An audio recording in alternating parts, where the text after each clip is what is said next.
السلام عليكم ورحمة الله تعالى وبركاته كسر دودة Soomaaliya Funny Media magacaygu waa Abdijiid Mohamed maantana maxaa ka ogtahay aaladda social media.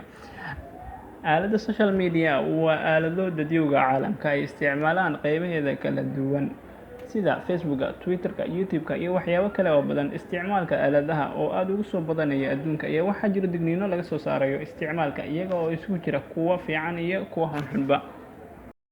kuwa wanaagsan ama positive effectska. Social media waxa uu ku sahlayaa inaad samaysato saaxiibo badan oo cusub.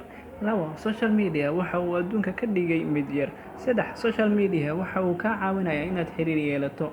4 social media waxa uu kordhinayaa isticmaalka kombiyuutarada iyo tiknoolajiyada casriga ah. 5 social media waxa uu ardayda u sahlayaa inay bartaan xirfado cusub oo muhiim ah. 6 social media waxa laga sameyn karaa lacag haddaad ku dadaasho. waxaa jiro saameyn xun oo uu leeyahay social mediaha. social media waxa uu luminayaa waqtiga. 2 social media waxa uu keenayaa ama uu kordhinayaa murugo.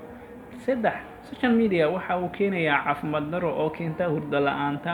4 social media waa aad la qabsanaysaa oo waxa aad gaaraysaa heer aadan ka maarmi karin addiction.